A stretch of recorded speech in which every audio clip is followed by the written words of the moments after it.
Hello दोस्तों, कैसे हैं आप सब। आशा करता हूं कि आप सब अच्छे होंगे। देखिए, आज हम लोग क्लास 12वीं के हिंदी का जो वस्तुनिष्ठ प्रश्न है उसको देखेंगे। देखिए, हिंदी का जो पहला पाठ है बातचीत, तो बातचीत के लेखक कौन है? बालकृष्ण भट्ट है। बालकृष्ण भट्ट ने कहा हिंदी का। चलिए, इसमें का जो भी ऑब्जेक्टिव प्रश्न है, देखिए यहाँ पे 28 प्रश्नों को हम लोग देखेंगे। देखिए, सबसे पहले दिया हुआ है कि बालकृष्ण भट्ट, इसको सिलेक्ट कर लेते हैं। बालकृष्ण भट्ट की रचना बातचीत क्या है? तो बातचीत आपको पता है क्या है? एक ललित निबंध है। इसका ऑप्शन नंबर डी हो जाएगा। बातचीत क्या है? एक ललित निबंध है। प्रश्न नंबर दूसरा, बालकृष्ण भट्ट किस युग के निबंधकार है? तो ये भारतेंदु युग के निबंधकार है। किस युग के हैं? भारतेंदु युग के निबंधकार है। तो इसका ऑप्शन नंबर क्या होगा?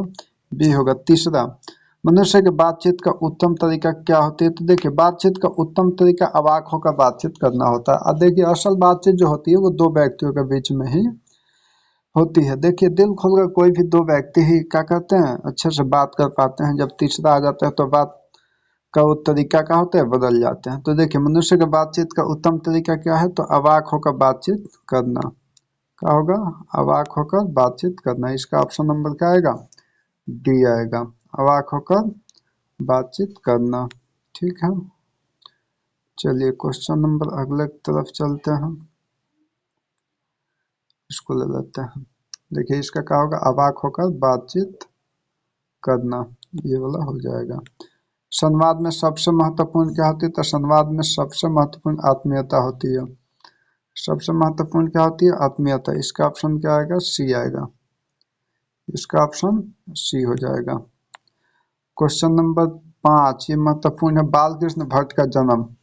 तो बालकृष्ण भट्ट का जन्म कब हुआ था? तो 23 जून 1844 ईस्वी में हुआ था। ये महत्वपूर्ण क्वेश्चन है, इसको याद रखिएगा।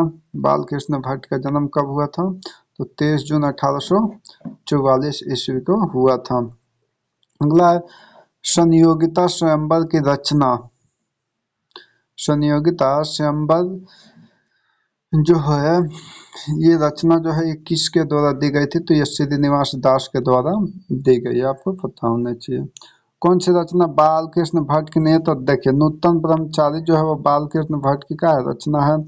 100 एक सुजान, ये भी बालकृष्ण भट्ट की है। लेकिन गुरु परीक्षा जो है वो बालकृष्ण भट्ट की रचना नहीं है। क्वेश्चन नंबर 8, कौन सी बालकृष्ण भट्ट की रचना? तो रेल का विकेट खेल, ये भी बालकृष्ण भट्ट का ही रचना है। बालकृष्ण भट्ट का ये भी रचना है। क्वेश्चन नंबर अगला, देखिए, तो कौन सा पत्रिका, मासिक पत्रिका जो है बालकृष्ण भट्ट द्वारा दी गई? तो हिंदी प्रदीप्त। इसका ऑप्शन नंबर 9 का सी हो जाएगा। देखिए, हिंदी प्रदीप्त जो है वो बालकृष्ण भट्ट द्वारा दी गई है। बातचीत किस विद्या की रचना है? तो ये आपको पता है, बातचीत क्या है? एक निबंध है। ये 10 का क्या आएगा? डी आएगा। क्वेश्चन नंबर 11, देखिए ये क्वेश्चन महत्वपूर्ण है। रॉबिन्सन क्रूसो ने, देखिए ऐसा व्यक्ति जिन्होंने 16 वर्ष तक मनुष्य के सामने नहीं, वो जानवरों के साथ ही रहे। 16 वर्ष बाद उन्होंने क्या किया था? मनुष्य के बीच में आया था और उनसे बातचीत किया था। तो इसका नाम क्या है?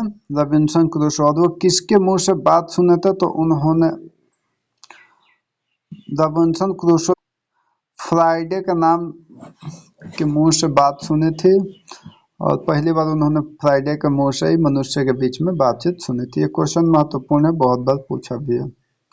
बातचीत शीर्षक निबंध के निबंधकार क्या कौन है? तो ये आपको पता है, बालकृष्ण भट्ट है। तो 12 का क्या होगा? ऑप्शन नंबर डी हो जाएगा। बातचीत के माध्यम से बालकृष्ण भट्ट क्या बताना चाहते हैं? तो देखिए, बालकृष्ण भट्ट जो है वो आपकी बातचीत की जो शैली होती है उसके बारे में बताना चाहते हैं। क्वेश्चन आगे, भट्ट जी को किसने अंग्रेजी साहित्य के एडिशन और स्टील के श्रेणी में रखा है? तो देखिए, भट्ट जी को जो है रामचंद्र शुक्ल ने अंग्रेजी साहित्य के एडिशन के रूप में उन्हें रखा है। बालकृष्ण भट्ट का निवास स्थान, हाँ, उसका जन्म कहाँ हुआ था? तो उनका जन्म हुआ था इलाहाबाद, जो कि उत्तर प्रदेश में है। क्वेश्चन नंबर 16, बालकृष्ण भट्ट ने किस पत्रिका का संपादन किया था? तो हिंदी प्रदीप नाम की पत्रिका को संपादन किया था। ये क्वेश्चन 2 बार दे दिया है। बालकृष्ण भट्ट ने हिंदी प्रतीक नामक पत्रिका का संपादन कब किया था? तो 1877 ईस्वी में। ये भी क्वेश्चन याद रखिएगा। ठीक है, बालकृष्ण भट्ट की रचना नहीं है तो ये तो हो जाएगा मेघदूत, पद्मावती। तो उसके कौन सा उपन्यास बालकृष्ण भट्ट द्वारा रचित है? तो 100 उजान 1 सुजान, ये बालकृष्ण भट्ट द्वारा रचित रचना है। नाटक के प्रारंभ में होने वाला मंगलम पाठ को हम लोग क्या बोलते हैं? नंदी पाठ बोलते हैं। नंदी पाठ। रघुवंश क्रूसो को मनुष्य का मुख देखने को कब तक नहीं मिला था? तो 16 वर्ष की अवस्था तक उन्होंने मनुष्य का मुख नहीं देखे थे। बोलने से ही मनुष्य का साक्षात्कार होता है, यह किसने कहा था? तो ये कहा था आपका बेन जॉनसन ने। असल बातचीत सिर्फ 2 व्यक्तियों के बीच में ही हो सकती है, किसने कहा था? एडिसन ने कहा था। एडिशन के अनुसार असल बातचीत, वही क्वेश्चन घुमा कर दिया हुआ है, तो असल बातचीत एडिशन के अनुसार 2 व्यक्तियों में हो सकती है। बातचीत से मन क्या होता है? हल्का और स्वच्छ हो जाता है। ऑप्शन नंबर सी हो जाएगा। किसके न होने से सृष्टि गूंगी होगी? तो देखिए, वाक शक्ति न होती अगर, तो इस सृष्टि क्या होती? गूंगी प्रतीत होती। क्योंकि देखिए, जब वाक शक्ति न होती तो हम एक दूसरे से बात कर ही नहीं पाते, और ना हम किसी से बात कर पाते हैं, ना किसी का बात हम सुन पाते हैं। तो इसलिए सृष्टि जो है वह कैसे प्रतीत होती? गूंगी। आर्ट ऑफ कन्वर्सेशन कहाँ के लोगों में प्रचलित था? ये यूरोप के लोगों में प्रचलित था। बालकृष्ण भट्ट किस काल के रचनाकार है? तो आधुनिक काल के रचनाकार है। देखिए, 28 प्रश्न दिया गया है, इसको याद रखिएगा, आपके एग्जाम में बहुत हेल्प करेगी। चलिए, वीडियो अच्छा लगा हो तो वीडियो को लाइक करिएगा। वीडियो को यहीं पर समाप्त करते हैं।